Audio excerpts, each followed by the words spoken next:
really honored to have this opportunity to share with each of you, and thank you for spending your Sunday morning with me, wherever you are in the world.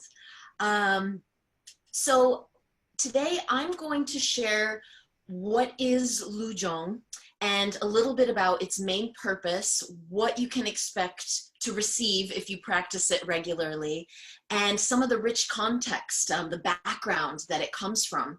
And then I'd like to share an experience of Lujong with you. So I do intend to do a portion of this talk being movement, and I'll just give you a little taste of the movement so you have an idea what we're talking about and how it feels in your body. So I'll just jump right in. So what is Lujong? So it is from the Tibetan tradition, and it's a series of movements, but these movements have the purpose of self-healing. So we're cultivating our own self-healing capacity as we do this. And the main way that it's doing.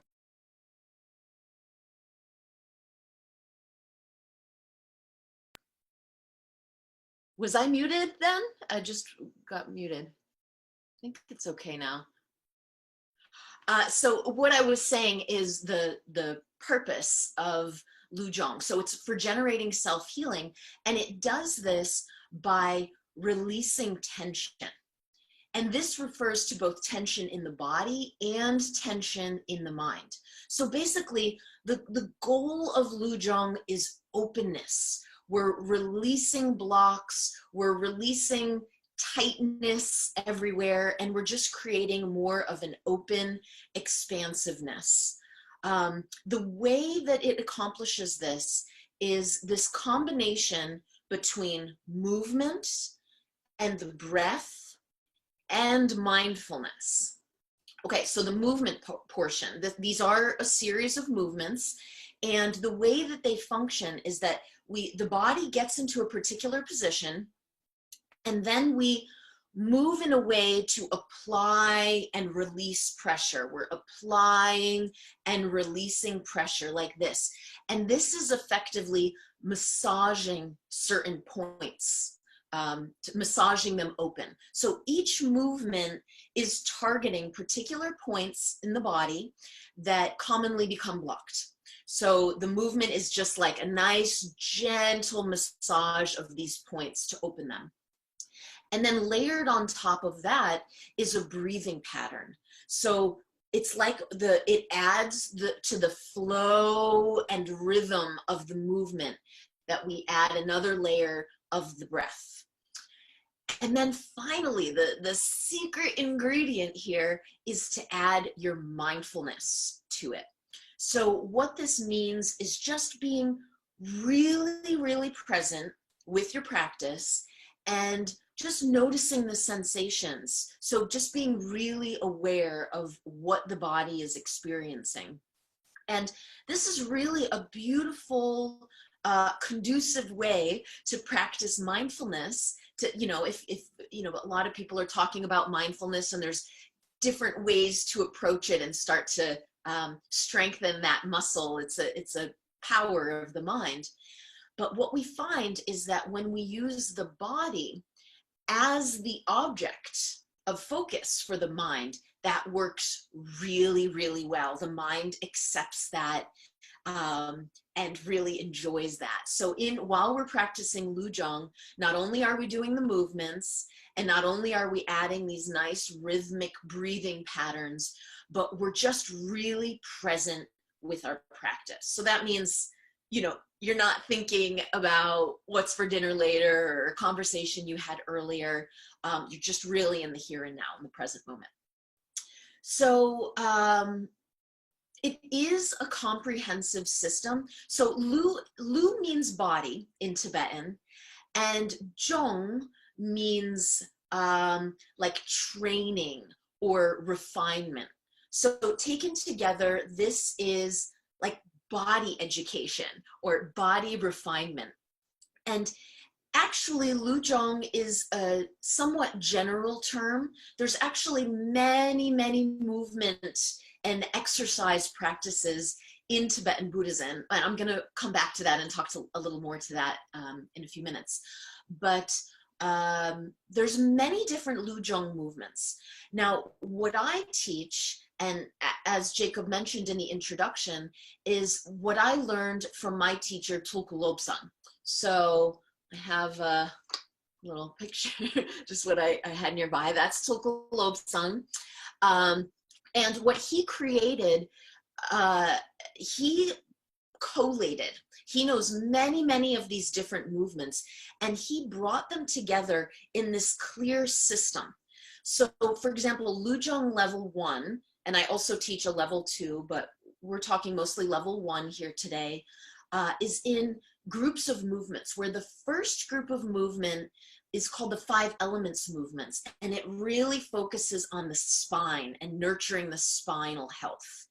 The next group of movements is more for the musculoskeletal system in general. So there's a bit more focus on the joints. And then there's a group of movements that's focusing on the vital organs. So the points that are targeted by these movements are helping to nurture the circulation and flow to the vital organs.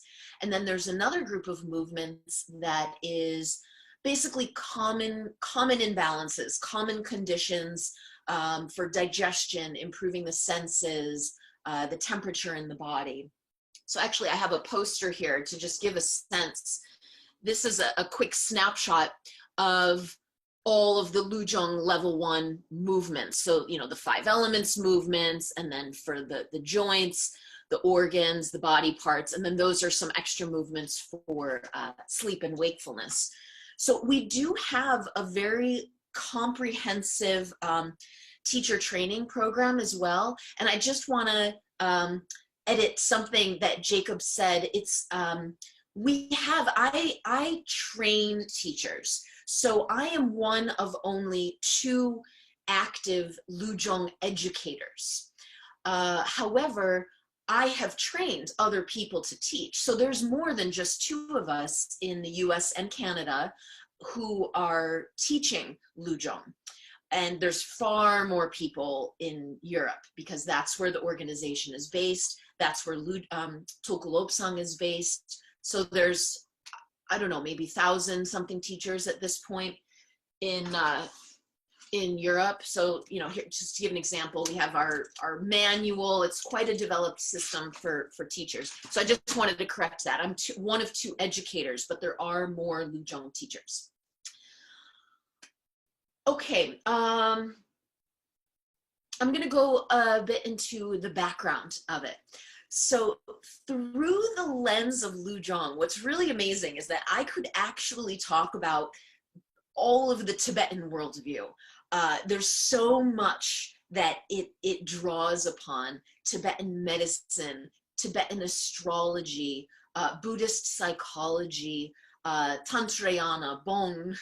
What I'm going to focus on, I'm going to pick 3 of those main roots, and we're going to just say a few words about Tibetan medicine and Tantric Buddhism and Bong.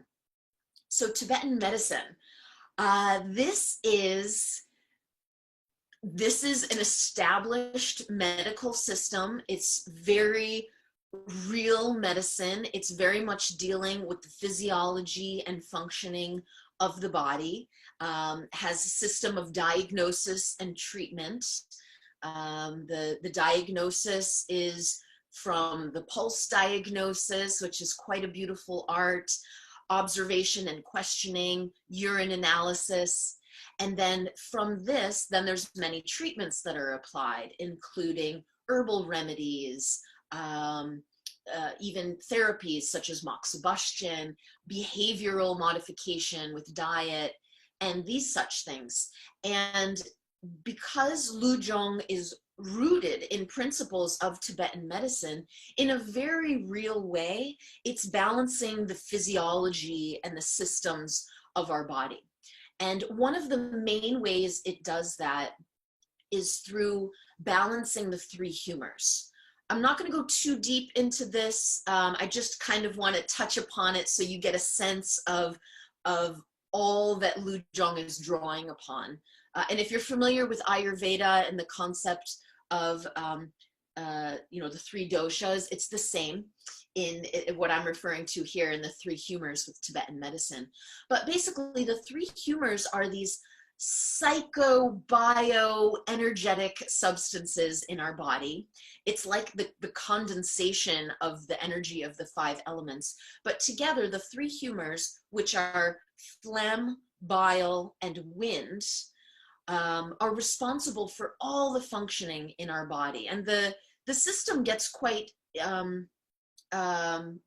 complex or mature, we could say. There's 5 different types of each of the humors. They have specific locations and functions in the body, in a very real way responsible for our body functions.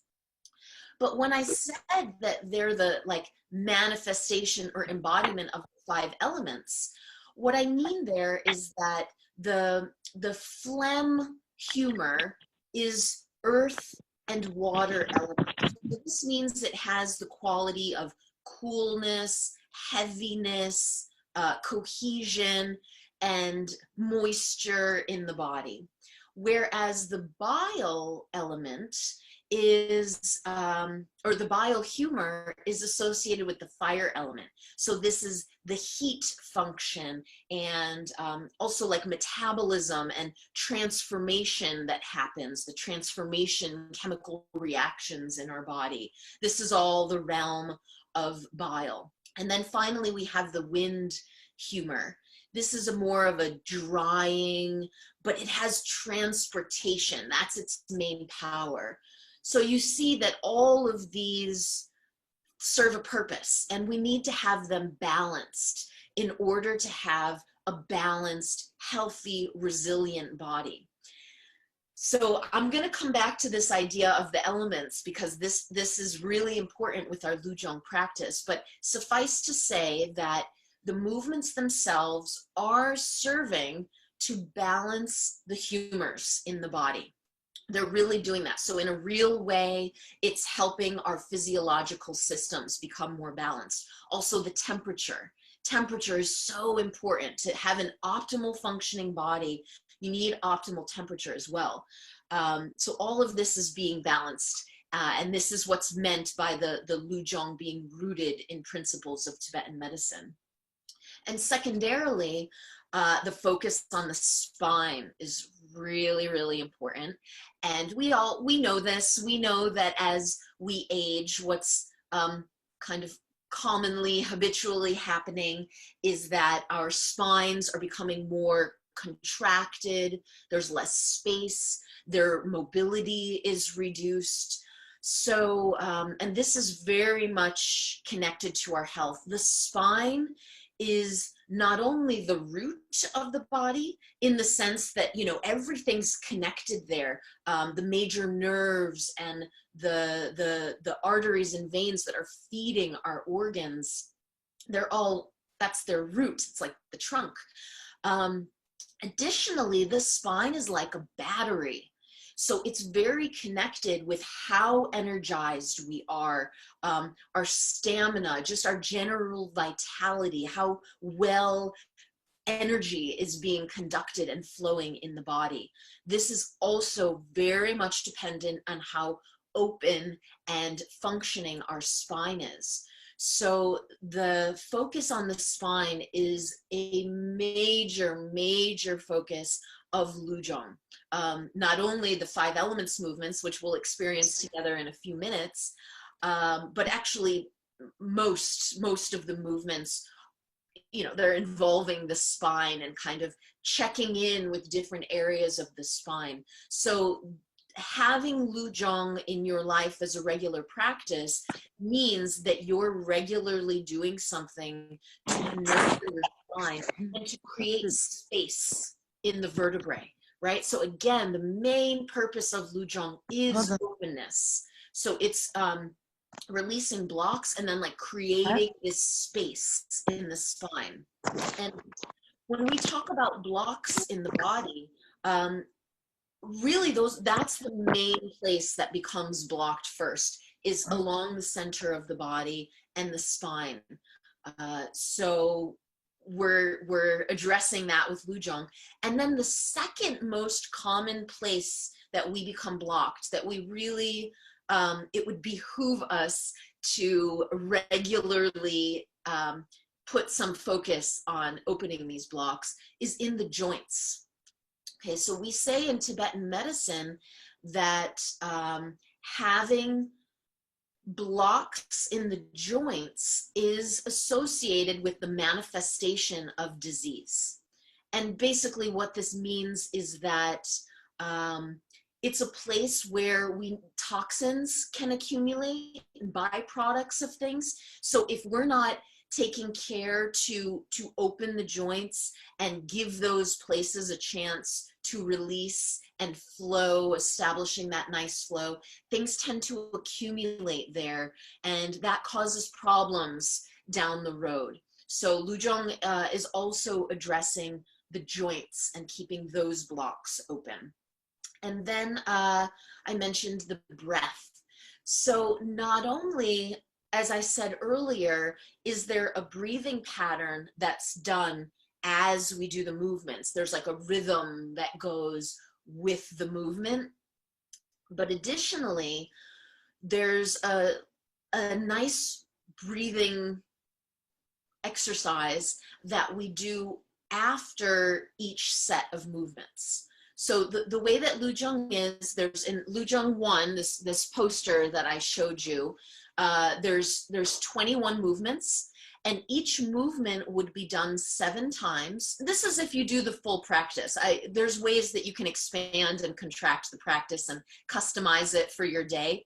But if one were to do the full complete practice, 21 movements, each movement done for 7 repetitions. And after the 7th repetition, we do this breath exercise. And it's multifunctional. So as I mentioned, the movement is massaging places open in the body. So let's say, you have a block.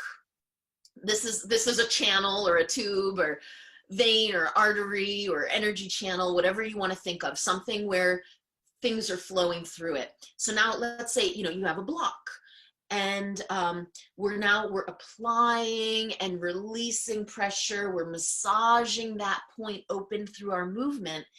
And now that block starts to open. But there was something behind it, right? There was something that was stuck. And we call that like stale or even waste energy. Okay, now we've mobilized it, right? Our movements have opened that block. We've mobilized that blocked energy, and the movement also serves to function to kind of gather everything here in the navel. So now the way that we finish it off is we do this breath exercise, which really releases it. You want to, that no longer serves us. It was blocked. We just want to let it go. So this breathing really punctuates the purpose of the movement and kind of brings it to a nice close. So I'm going to lead you through that right now. You can do it with me. It's very simple and very effective, like all of Lujong, really. So it's called Lung Rosel, Lung Rosel. And that's translated as exhaling the waste wind, which is exactly what it's doing. And all we do is we use the hands to kind of accompany the movement and to help the breath go, guide the breath deeper into the body. And then on the exhale, we use the mantra Ha, H-A. And it's just like an aspiration. And this mantra really serves to kind of bring up, to kind of pull up from that navel area, that stale wind energy that we no longer want. It helps bring it up and release it. So what we'll do together 3 times is, I think you can kind of see me. Yes, so I've got my hands down at my navel, and I inhale.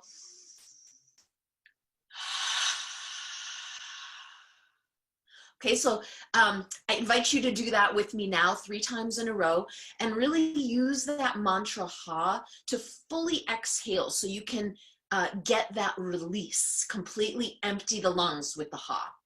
Okay, so breathing in.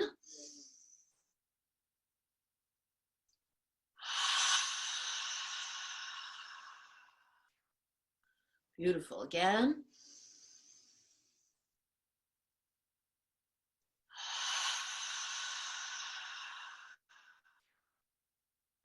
One more time.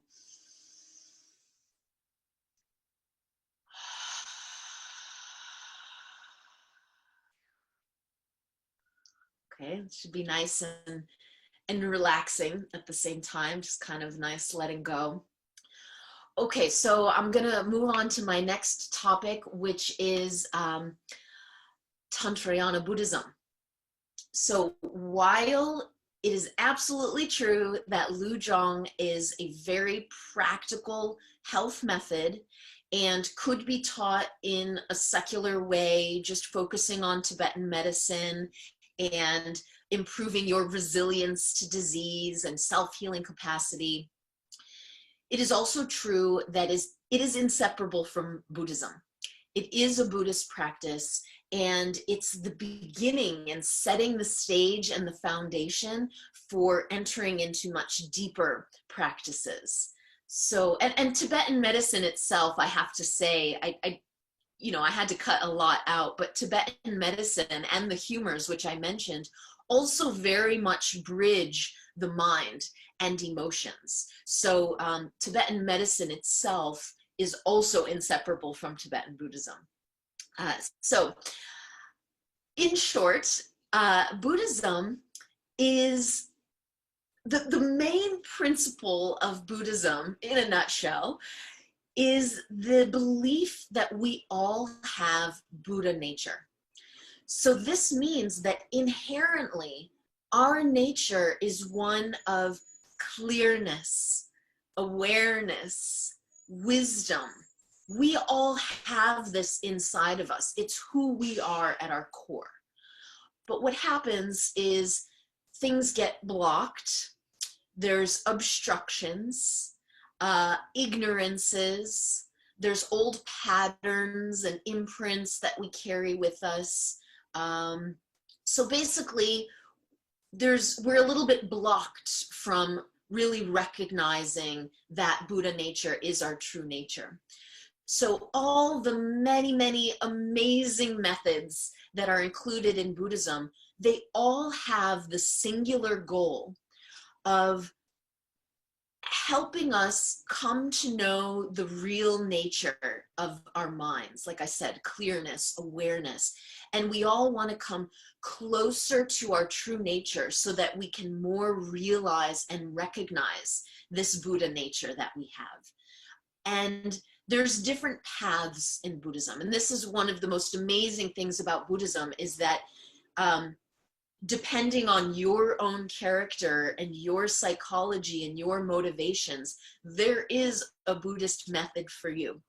And so to say real quickly that, if I were to, and of course I'm simplifying and things go much, much deeper than this, but just to give a general sense, that there's a path in Tibetan Buddhism we can call Hinayana or Theravada, which is more akin to what we think of with religion, with vows and right behavior and these kinds of things. And then there's another path which we call Mahayana, which is a lot more philosophy, deep understanding, compassion from different directions, really heart focused. And then we have Tantrayana Buddhism, or Vajrayana is, it's commonly called in the West Vajrayana. My teacher says Tantrayana. It's a very traditional term, and so I use Tantrayana as well. And the Tantric Buddhism, again, has the same goal of transforming and clarifying the mind, but it does it through the body as a vehicle. So Tantrayana Buddhism is a little bit more like science in the sense that it's empirical. It's very experience-based. apply these methods, and it's very much about action and feeling and doing, and then you have these results. But the idea here is that in recognition of the deep, deep interconnectedness and inseparability of the body and the mind, means that the changes that we make to the body have corresponding changes in the mind. So we change one, we change all. So it just depends on which direction is your starting point. Are you going to start with calm mind as the focus, or are you going to start with bliss body as the focus? And so through the tantric path, we're going through the body. And more specifically, I'm referring to the subtle body here. So Tantrayana Buddhism, it's like it picks up where Tibetan medicine leaves off. Tibetan medicine is very much about this gross physical body. And, we talk about the way that the body is built. It goes through these 7 constituents. The nutrients that you eat become the blood. So the best part of the nutrients of your food go to build your blood. The best part of the blood goes to the fat. The good fat, all your cells have fat membranes, and your hormones, the cholesterol, those are all fats.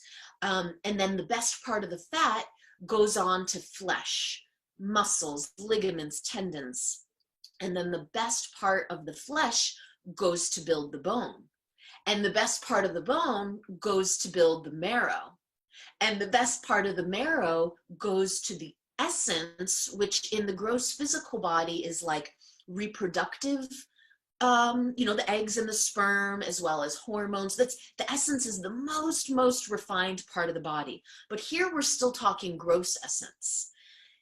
Now, Tantrayana Buddhism picks things up here. So for example, let's say someone is having they know something's not right with their body, like fibromyalgia or, chronic fatigue syndrome, something like that. And let's say this person goes to a series of doctors and they do all kinds of tests and they say, kind of seems like everything's okay. Everything looks good on paper. You're fine. You're just fine. And the person says, I know I'm not fine. My energy's off. My mind is off. I have this pain that's moving everywhere. Something's not right. So in Tibet, traditionally, this is when you would go to a Tantrayana master, because now we're saying there's something happening on a more subtle level, the subtle body.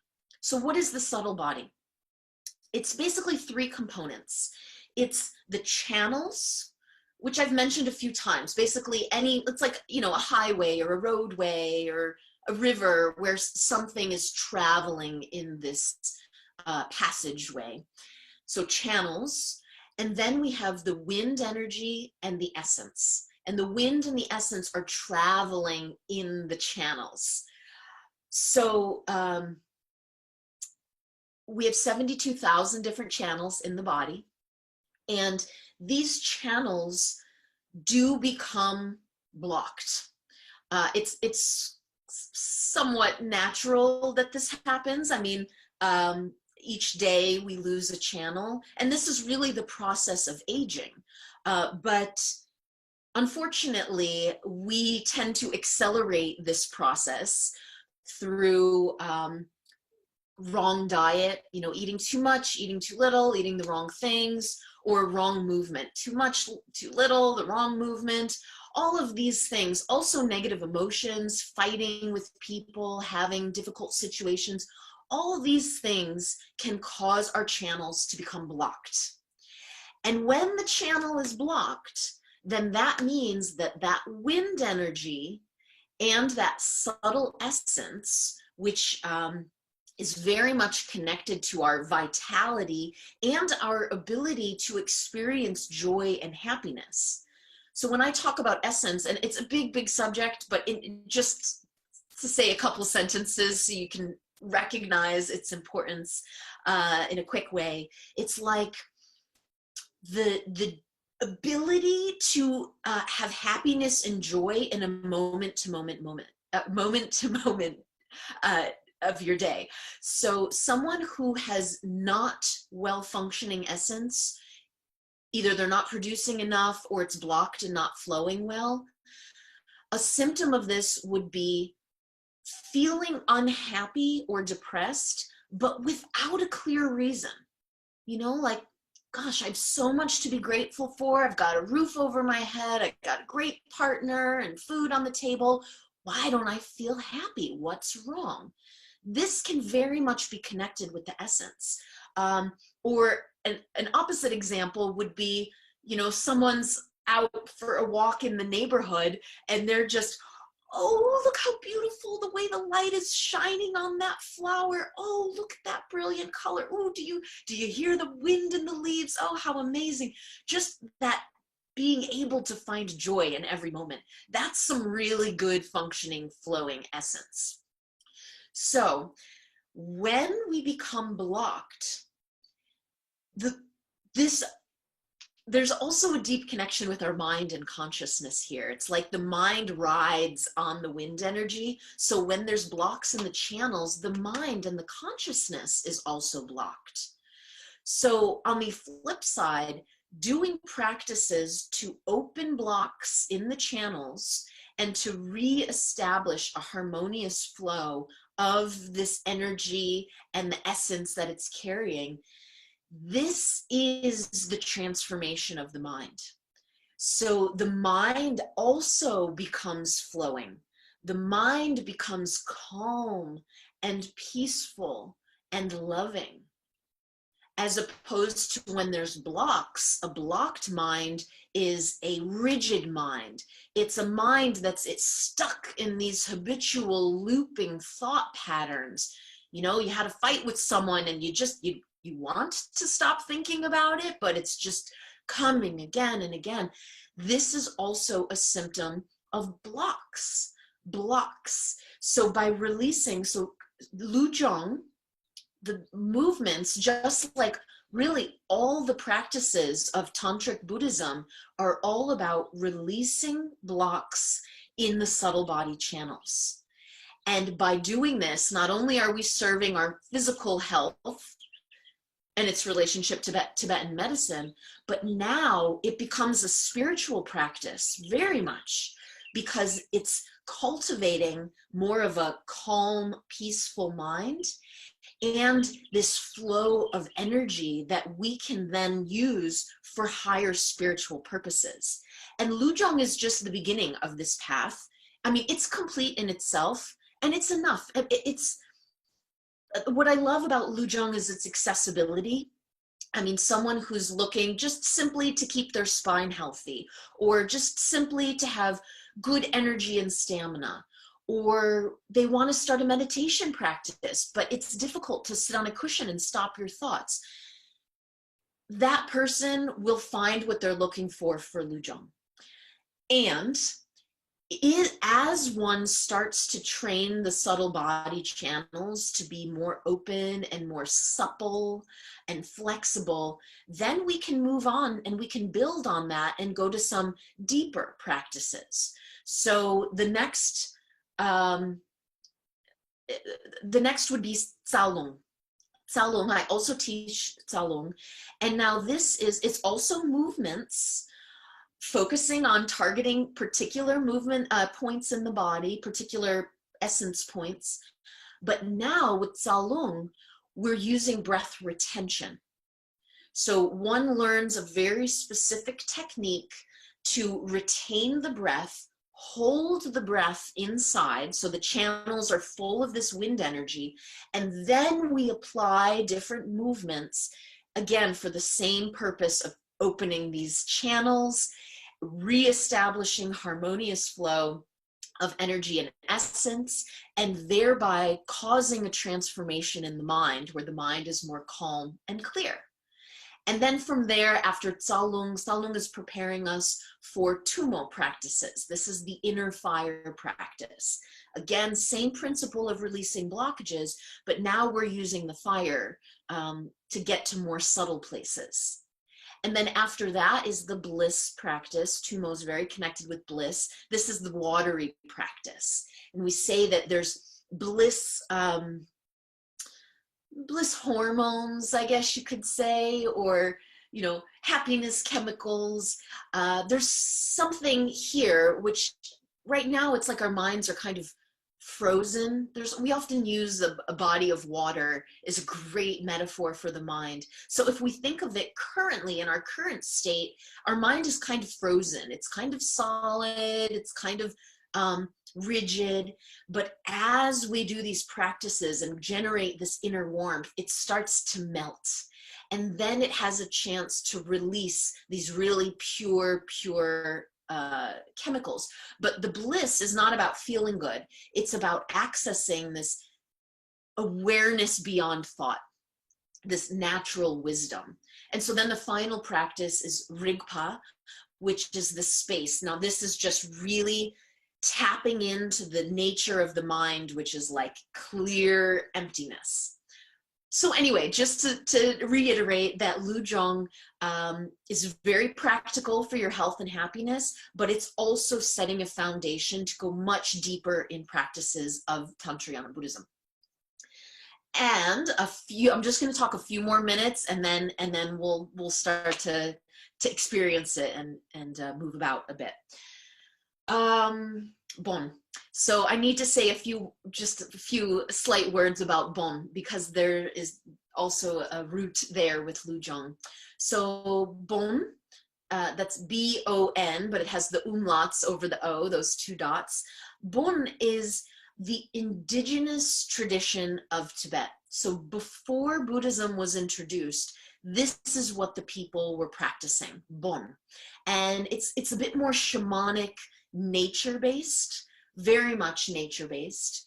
And Buddhism did not supplant Bon because it's so deeply rooted in the spirit of the Tibetan people, and it's beautiful. It's a beautiful system and approach. So actually, they started borrowing from each other, so that over the centuries, there became a lot more overlap, where Bon would take some of the Buddhist principles, Buddhism would take some of the Bon principles, and His Holiness the Dalai Lama even said that Bon is like the fifth great school of Tibetan Buddhism.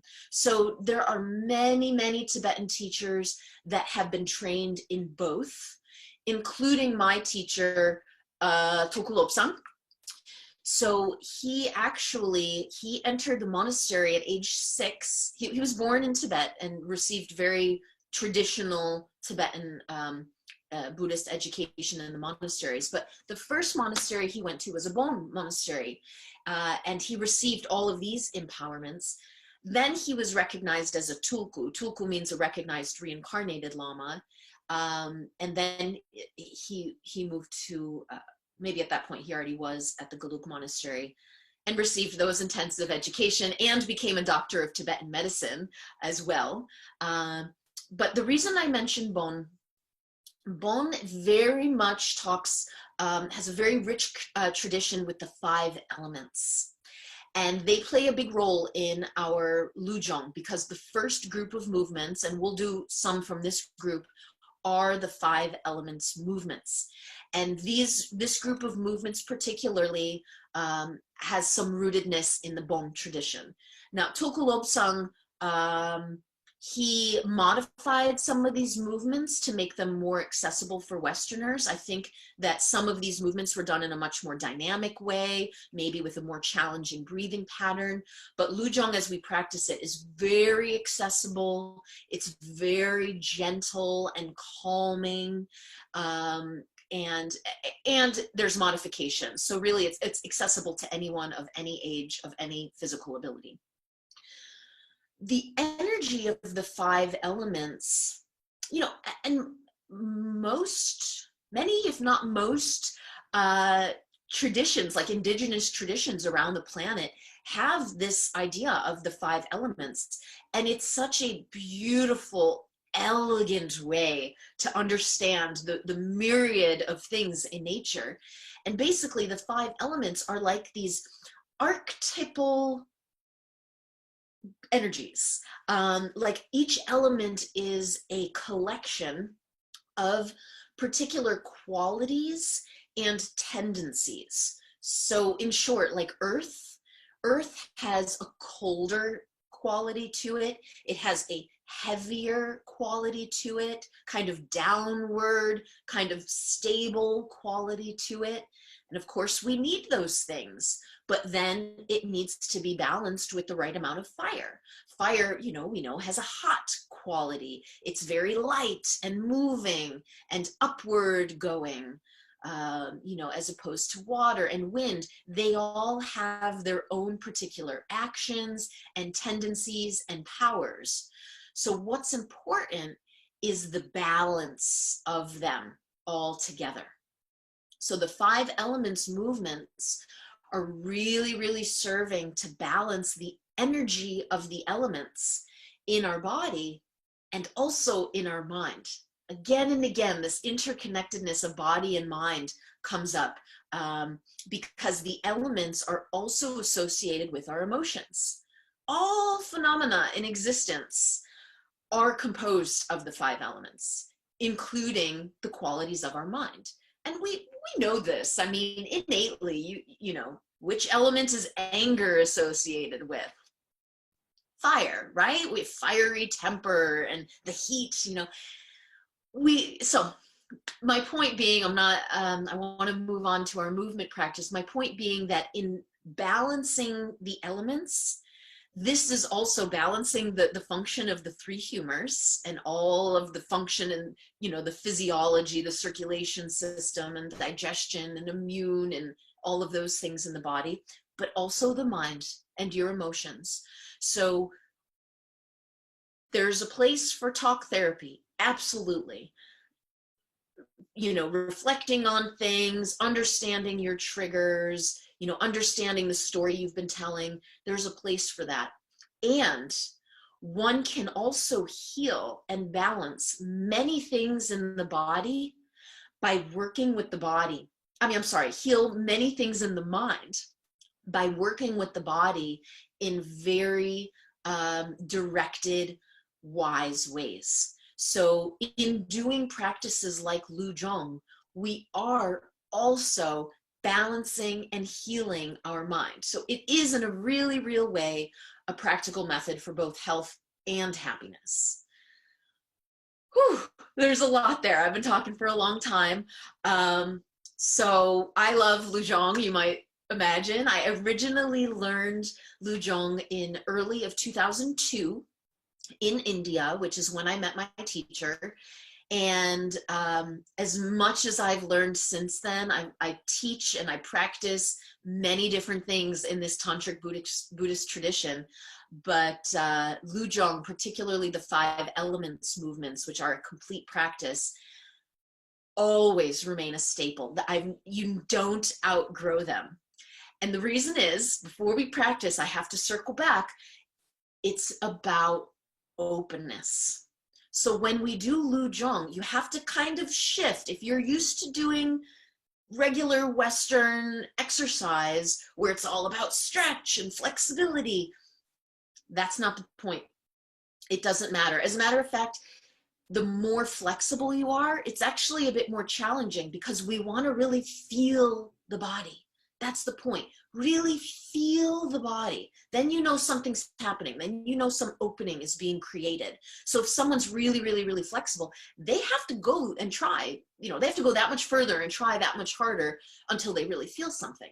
So as you're doing the movements, really feel your body. Remember that mindfulness of everything. It's just an open awareness, mindfulness of the body, because it's about openness. It's about releasing tension.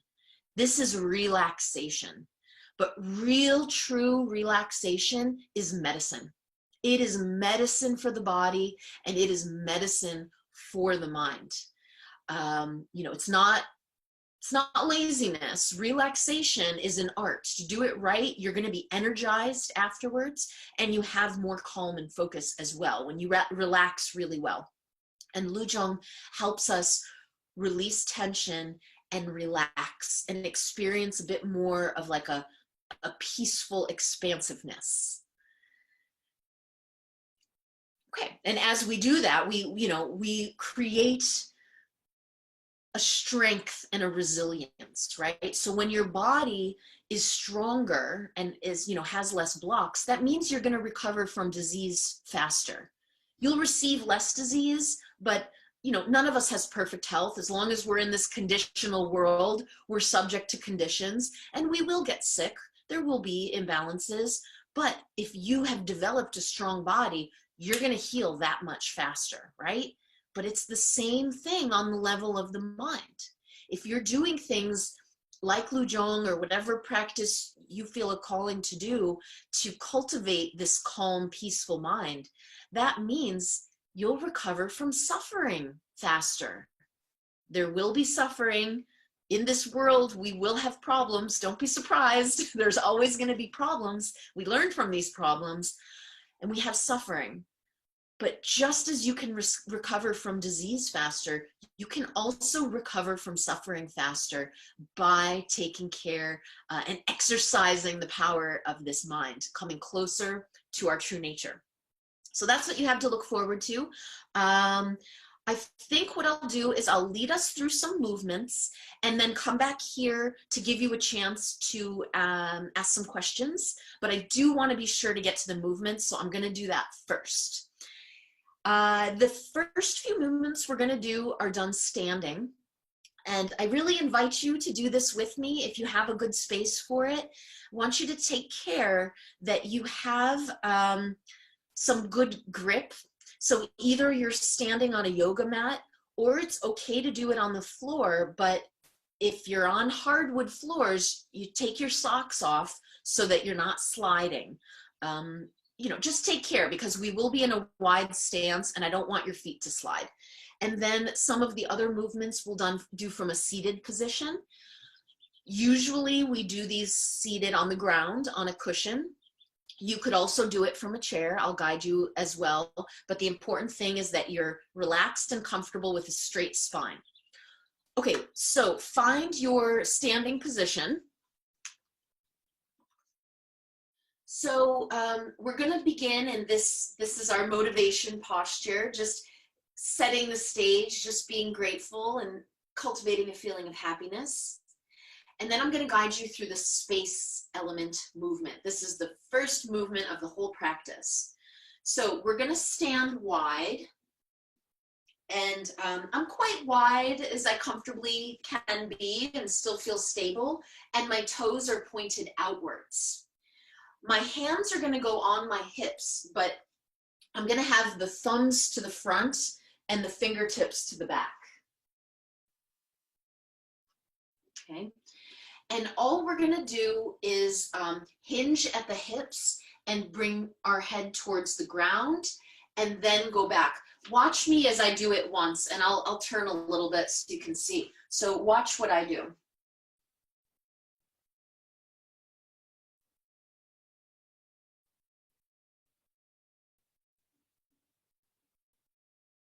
Okay, so that's one. What I'm doing is I'm exhaling as I go down and really elongate the spine. We're creating space, right? So you're really going out as you go down and you release the head at the bottom. And then we come back up with an inhale. Then we hold the breath, keep the breath inside, no breathing, as you just gently, no pain whatsoever. You don't go to the point of any sort of pain ever. You just open up a little with the chest, not shoving the hips forward. Keep the hips over the ankles, but just a little opening of the chest. Let's try it together, okay? I'll guide us through it. So you have your fingertips to the back, nice wide stance. Inhale to prepare. And now exhale, hinge forward, release the head. Inhale, rise up. And now hold the breath as you open the heart. And keep flowing. One nice, smooth, continuous movement. Exhale down. Inhale, rise up. Hold as you stretch. And then come right out of it. We're like a pendulum, just flowing. Inhale up, hold. Beautiful. Few more here. Exhale down.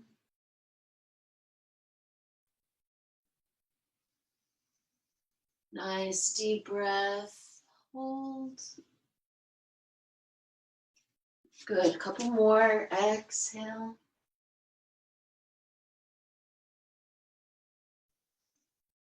Inhale, rise. Okay, let's do our last one. Exhale down.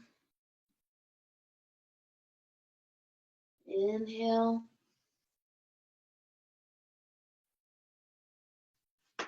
And release. Now we need to do long rosal. Remember? Let's do it together 3 times.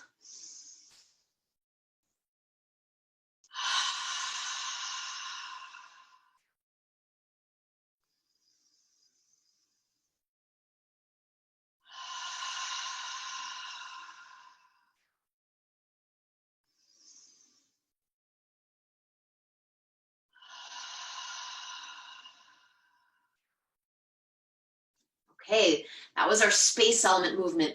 That movement is touching every single vertebra, and it's creating space and opening the navel and the heart. A lot of beautiful things happening there. Okay, I'm going to give you one more movement from that first group, the 5 elements movements, and this is earth. So now earth, we're really rooted and we're really focusing on the power coming from the navel area. And now what we're doing is it's a twist of the spine. I'll show you what it looks like and then talk a few points and then we'll try it together. So it looks like this.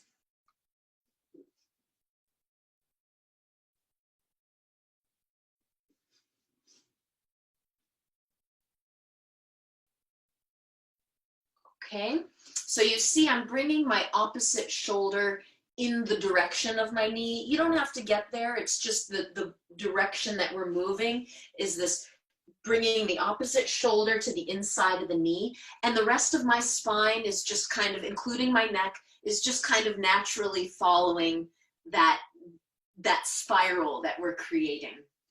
Now the feet are very, very rooted when you're doing this, our earth element movement. You want to be connected to the ground. And the other really important thing here is that we do pivot the feet and the back leg as well. The back leg is very straight, while the front leg, it's kind of like, the warrior position, if you're familiar with that in Hatha Yoga. The back leg is very straight and the front is bent and the feet are rooted. But then when I switch, then I pivot. So each time I'm doing this, I'm pivoting the feet. So I'm not getting any weird torsion on that knee. The breathing pattern is inhale to the side and then exhale back up to the center. Inhale to the side, back up to the center. And again, you want to have one nice flowing movement. There's always movement in Lujong. There's no point where we're statically holding anything. So I'm going to turn around so that we're moving together, and you can follow me. We should begin to the left, but I don't know if I'm kind of flipped because of the camera. But anyway, do your best. You'll have a nice experience. So. Oh, hands are on the hips in the usual way now. Okay, pivoting the feet to the left. Inhale, twist. Exhale. Inhale, twist. Exhale. Make sure to pivot the feet.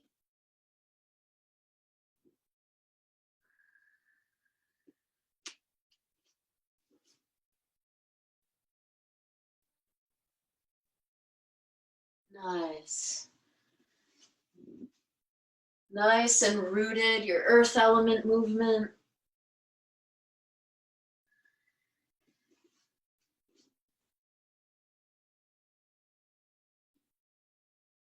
Nice flowing rhythm as we inhale to twist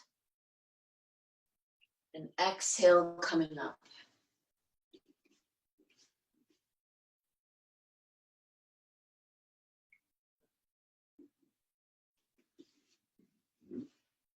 a few more.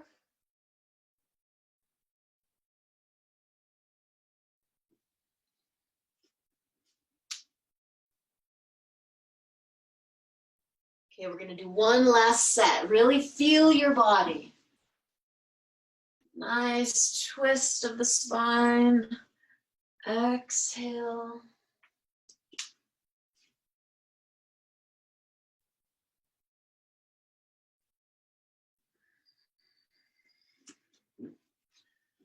And long rosal.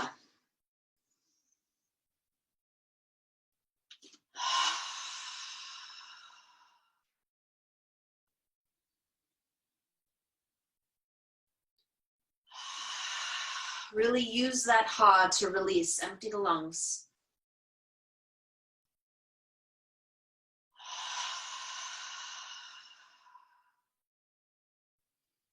Okay, while we're standing, I'm going to do another standing movement from a different group. This is for the group, the 5 vital organs, and this is our kidney movement. So the kidney movement, we stand with our feet together. If that's uncomfortable for you, you can have a little space, but the feet are together. And the arms are up behind me with the palms up. Throughout the whole entire movement, we're keeping the arms up like this. This is part of the challenge of the movement, is to really keep those arms engaged and up the whole entire time. And then all we're gonna do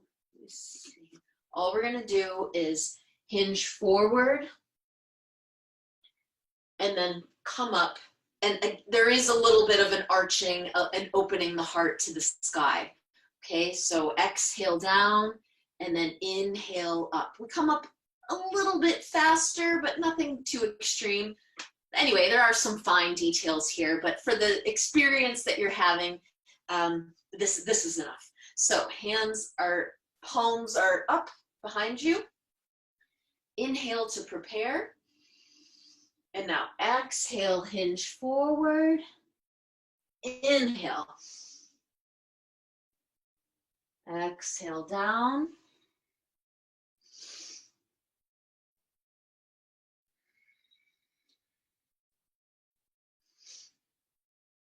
Nice flowing movement. Exhale down. Keep those arms lifted.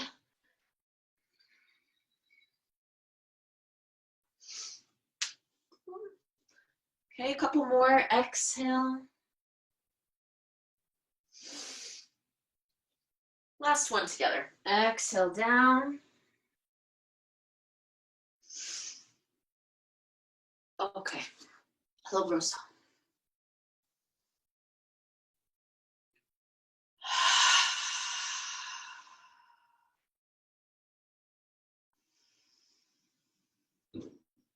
Really release.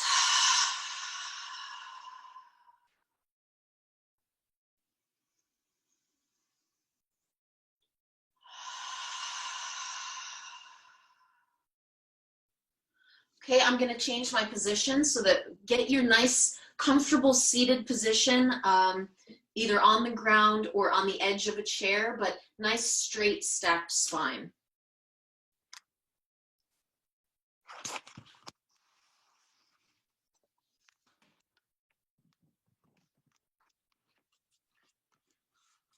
Okay.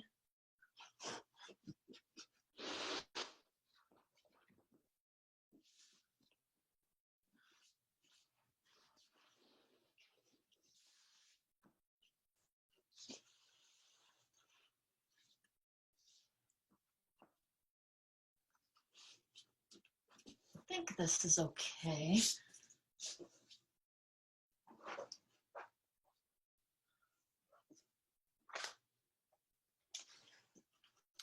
Okay, so if you are on a chair, then I would like for you to sit a little bit more on the edge of the chair and have your feet in a wide stance and really well rooted to the ground. And for all of us, straight spine, relaxed shoulders.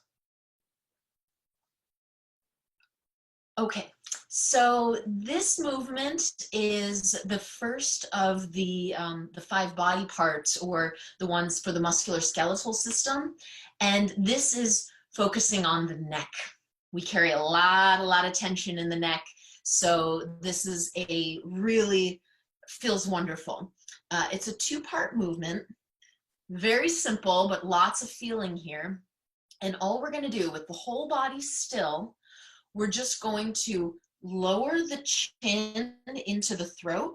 So it's like you're stretching this occipital region here. So kind of lowering the chin into the throat and then looking up, right? So we're just going to do that 7 times, and similar breathing pattern to what we've done, that you exhale, dropping the chin down, and then inhale up. Nice, smooth flowing rhythms, and really feel this openness in the neck. Okay, so exhale down, inhale, look up. Exhale, chin down. Inhale.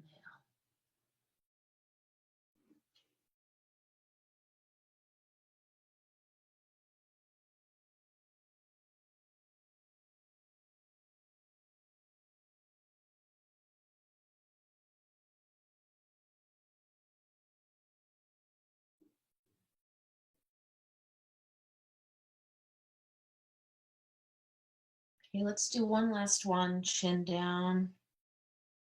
Inhale, chin up.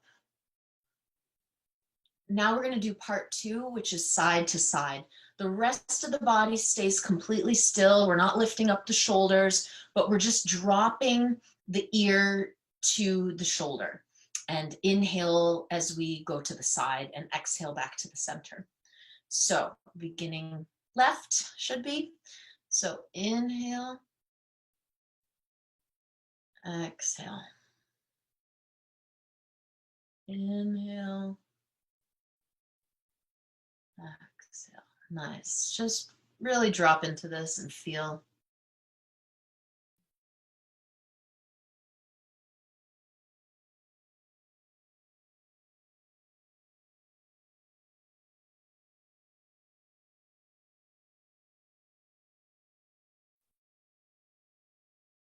Inhale, dropping the ear down. Exhale, rising up.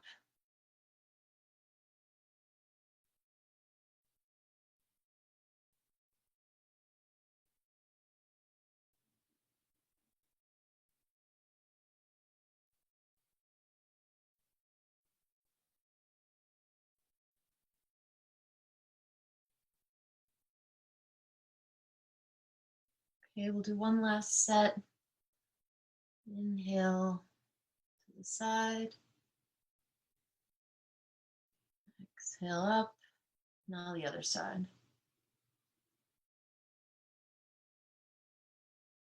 Okay, and again, long rosel.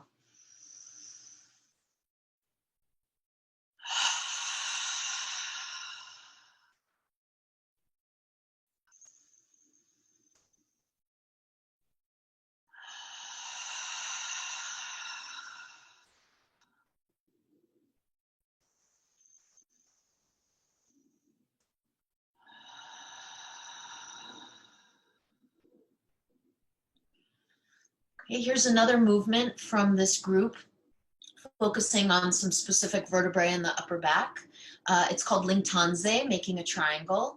So take your left hand and put it on top of your right shoulder, and keep that elbow lifted. So we're not going to drop it here. We're going to keep it lifted. And then the right comes on top. Okay. So it's kind of like, just so you can hear me, I'm dropping it. It's kind of like your chin is tucked inside because the elbows are parallel to the ground and lifted. And all we're going to do is, just rotating, like the spine is a pole, not leaning side to side, but just rotating like this while we have our hands in this position. So we'll inhale to the side and then exhale back to neutral. So give it a try with me. Inhale, exhale. The rest of the body should be very stable. The butt's not coming off the ground.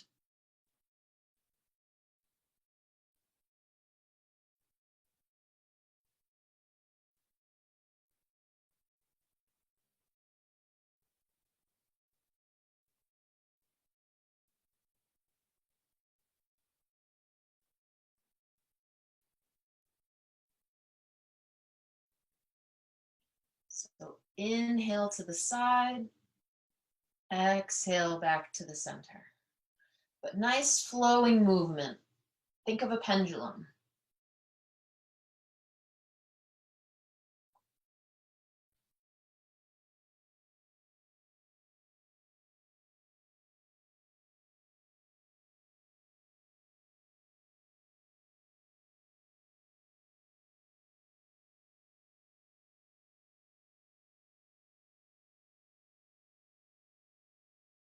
You should feel this in your upper back around the shoulder blade area, a little lower.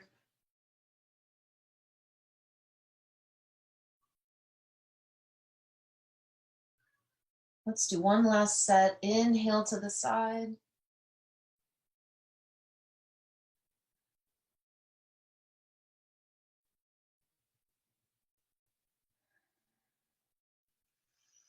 Okay, exhaling the waist wind.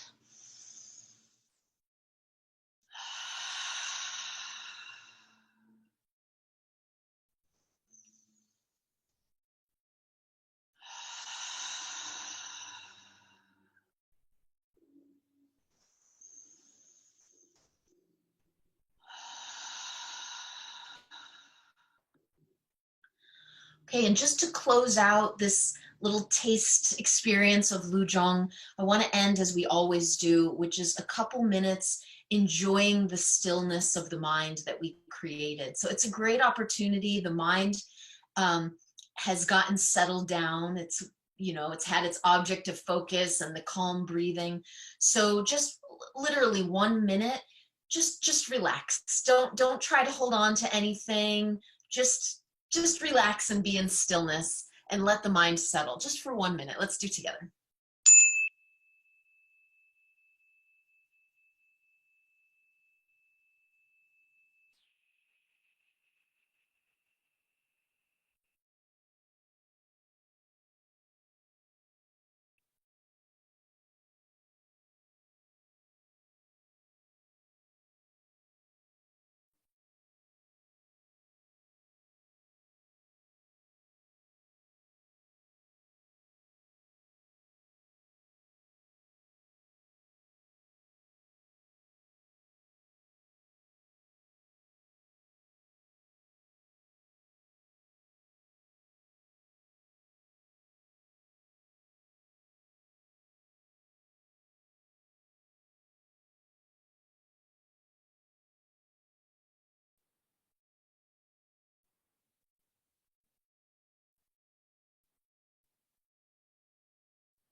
Okay, so that was just a little sample of Lujong. It wasn't complete, obviously. I jumped around so you could have a little bit of an example from the different movements. Should be that we do each one 7 times. But you can imagine that as you're going through, you do 1 minute, one movement, long roselle, and then you move directly into the next one. You just get into this really nice flowing rhythm. And it really is a meditation in movement. And by the time you get to the end of it, we always add, even just, like I did, 1 minute, 2 minutes, 3 minutes, something at the end there, because what you'll find is even if you already have a seated meditation practice, it's preparing the mind to settle down. So I think the mind is really ready after we've given it Lujong. So it's just an opportunity. Take the opportunity. The mind is ready to settle down. Let's experience that stillness.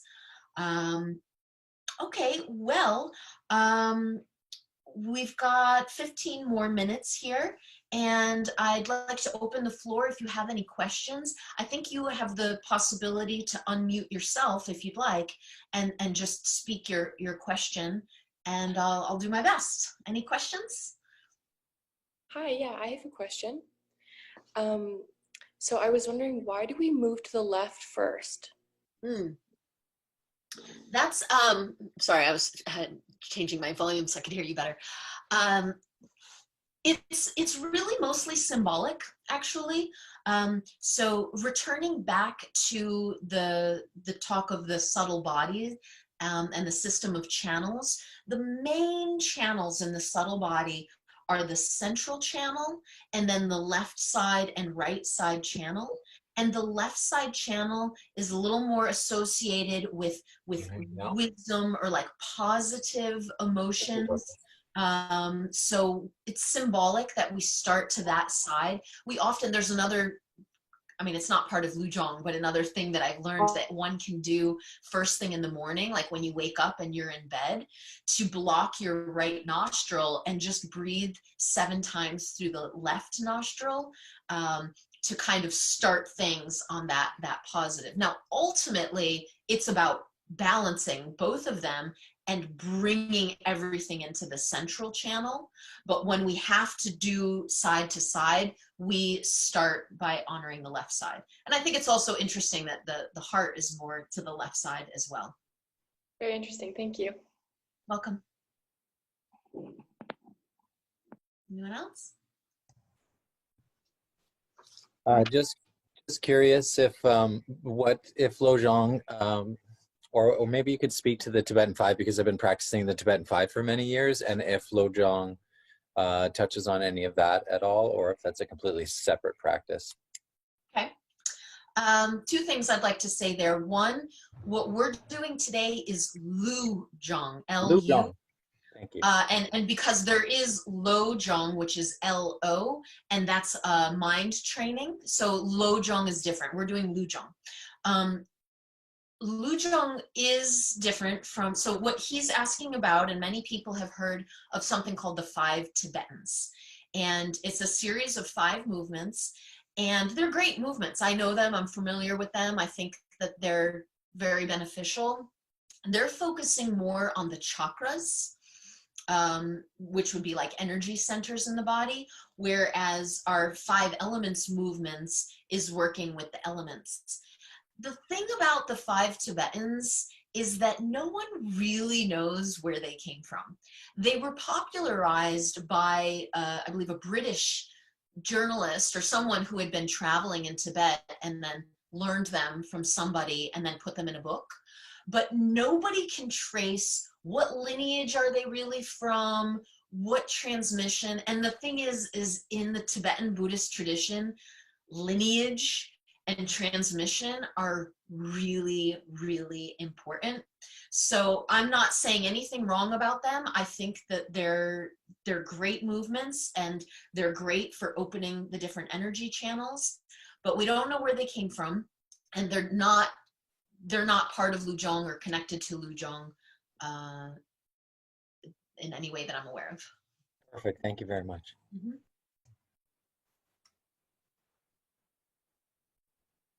I have some small questions here. I don't want to talk over anybody, sorry. Okay, so following on what you just said, I'll just mention the 3 little questions at once. It'll probably to take up less time. So what lineage, where did this begin, the Lujong? Because that's really important for us to know.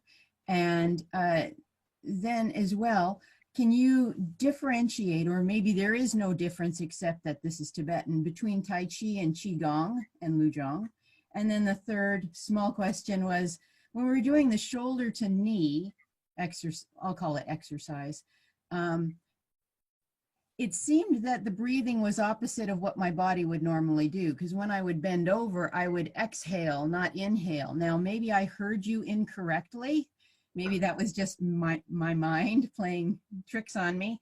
But if you could just clarify that for me. Thank you very much. You're welcome. Good questions. So the first regarding the lineage.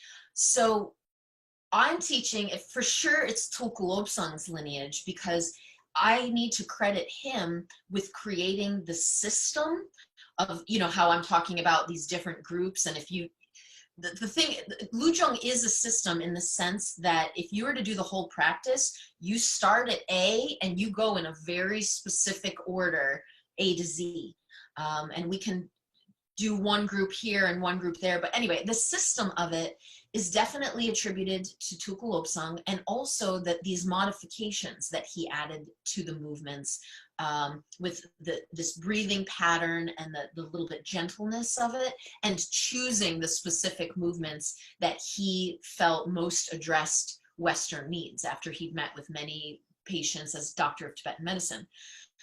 So that's the most immediate lineage. I mean, when I do a teacher training, it's his organization that ultimately is giving the certificate. He's giving the blessing to teach in his name.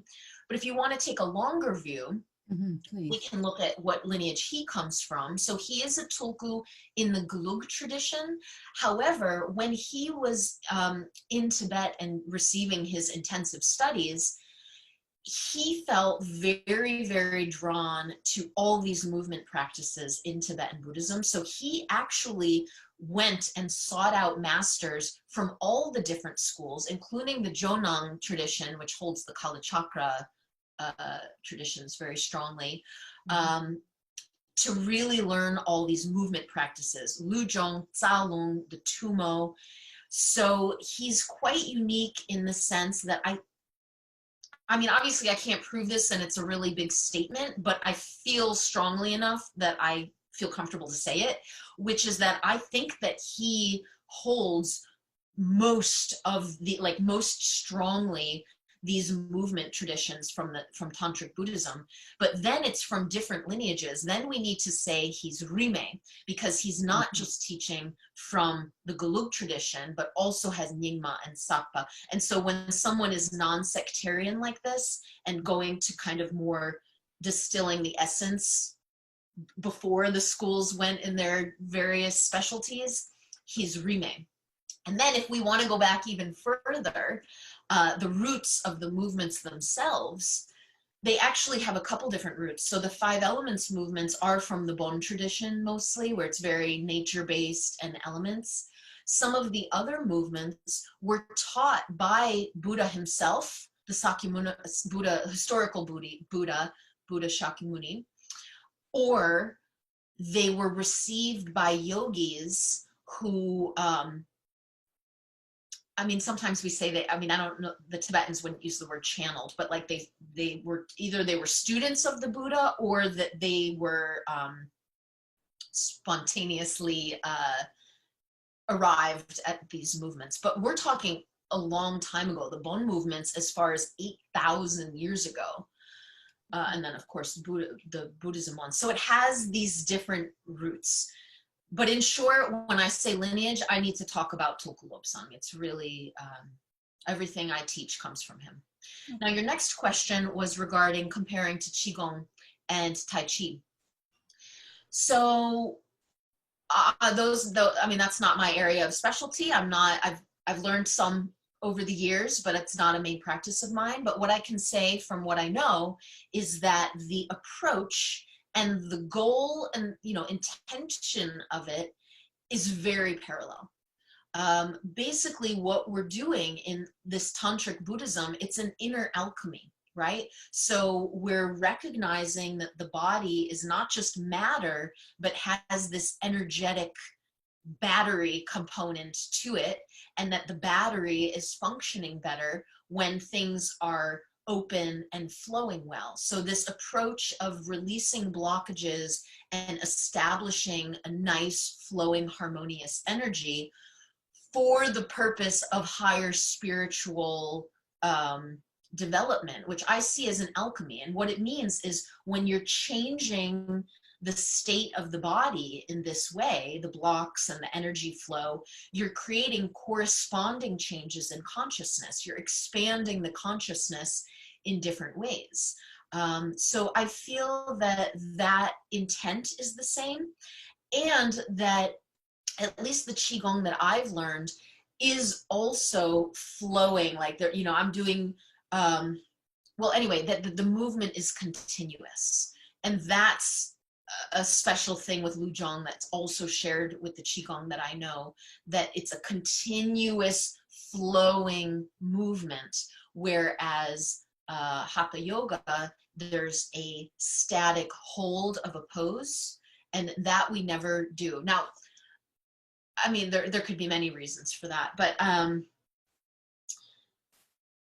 Lujong, I think, is maybe a little more targeted because there really are specific points. The movements are quite simple. You see, like, I mean, there's some that are a little more complicated, but what I showed with you, I mean, just doing this, it's like we're honing in on a couple particular points and just massaging those points like a target, boom, boom, boom, boom.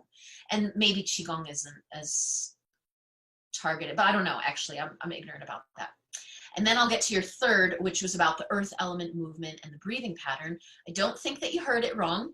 The way to breathe is that we were inhaling into the twist and then exhaling out of it. And you're right that it is opposite what many, like particularly like exercising, like, and I also love to exercise, you know, like squats and lunges and those kinds of things.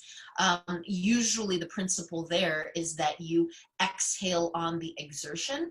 So this is the opposite. And there is a reason for it. We actually, the principle of the breathing pattern in Lujong is that we want our channels to be full of wind energy, breath, during the crux of the movement. So the most challenging part of the movement, so in space, you know, when we were arching back, that's the challenging, a little bit vulnerable part of the position. We want our channels to be full. And we weren't breathing in that moment. And that's because this is how we, two reasons. One, it keeps it safe in order to have the channels full and not like the breath moving, you know, it keeps it more safe. But returning to our main goal, which is releasing blockages, we're not thinking about building muscle here. It's all about releasing blocks. So when we're in those points, in that twist, if the channels are full, this helps facilitate reaching those blocks and massaging them. So yes, we breathe in to the more challenging part of the movement. Great, thank you very much. You're welcome. I think there was someone else who also was starting to speak, and I think we have time. I have a question, regarding breathing out, exhaling. Is it through the nose or through the mouth? So generally, while we're doing the movements, we would want to breathe entirely through the nose during the movements, if possible. This is because first tail, we kind of always want to breathe in through the nose. The nose is designed as a filter, so it's really serving a purpose. It's cleaning the air that we breathe from particulates and organisms, as well as it's helping to adjust the temperature. So we're meant to breathe in through our nose, but also that the breath is softer and can go a little bit deeper. When we inhale and exhale through the nose. On the exhale, it helps kind of slow it down a little bit because we're really trying to get this nice, deep, rhythmic, flowing breath. And for some of the movements, you know, we do want to slow the breath down so that we have enough time to do the movement. Like, this is not a big movement to do, but we're taking a full inhale, full exhale. So through the nose really helps slow it down. The exception to that is when we do Long Rosel. There I would inhale through my nose, but of course now I'm using that mantra ha on the exhale, and that's now through the mouth. The mantra is really important to serve that purpose of pulling up and releasing that stale wind.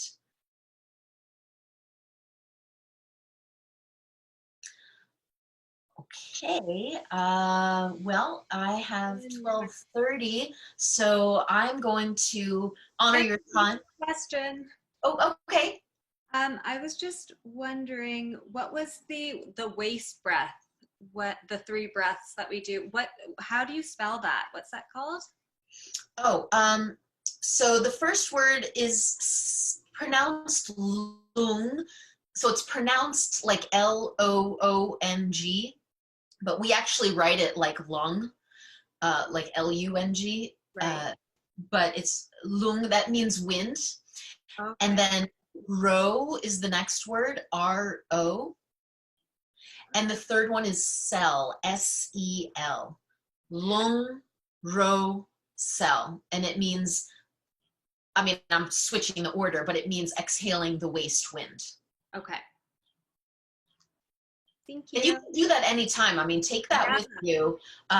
You know, it's part of Lujong, but it's really nice to just, it's a nice reset and just. Very grounding, yeah. Yeah, beautiful. Okay, well, I am going to wrap this up. So I I'm say thank you first. sure. Thank you very much.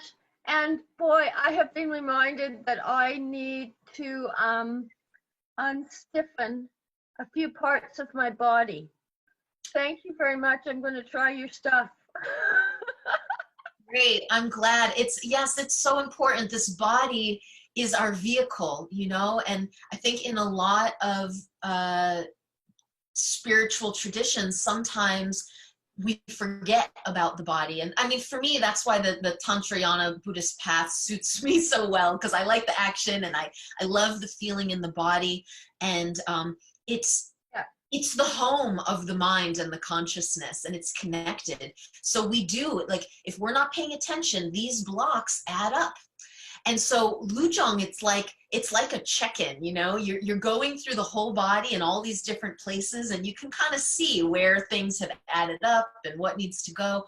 It's just a great check-in. And I encourage you to, you know, so I didn't like fully really teach. I mean, you can try to keep doing what we did, but you know, I encourage you to look for a teacher, or and the teacher trainings as well. We really need more teachers, and the training is designed, even if you don't have much experience with it, to give you a complete experience. Now, I had to postpone. My training was supposed to start on April 26th, but it got postponed. So I'll have to see. But then as of now, it would start on July, and in July. But also you can go to my website. I have, there's a free video series right now that's up, and it's about the prostration, which maybe you've seen. The prostration is it's an exercise, like a devotional exercise in Tibetan Buddhism, but there's so many layers to it, and it's doing so much at once. And that's something you could do to serve the same purpose. And I teach it, and I give a handout. But in general, I think we need to practice relaxation and releasing tension. And as we do this in the body and we cultivate this calm, peaceful mind, it's really our responsibility to do that. As we go out into the world, we need to come from a centered, grounded place. And that's how we're of most service to others. So take the time to take care of your body and take care of your mind, because that's the way that you can really be of service to everyone that you come in contact with. So thank you for being with me during this time. And I'd just like to say, if you appreciated this and got some benefit, and if you feel moved to do so, it's not mandatory by any means, but I get asked sometimes afterwards. And if you feel moved to do so, I do have a donate page on my website, and anything's appreciated. My website is TibetanHealingMovement.com/donate. And then while you're there, you can hop over to the homepage and sign up for that free video series where I teach this really complete, we call it the king exercise, because it's covering everything, and that's the prostrations. And again, a big thank you to Jacob and Banyan for making this possible and adapting to the times. I'm always so honored when I can share this because I really, really believe in it. So thank you all.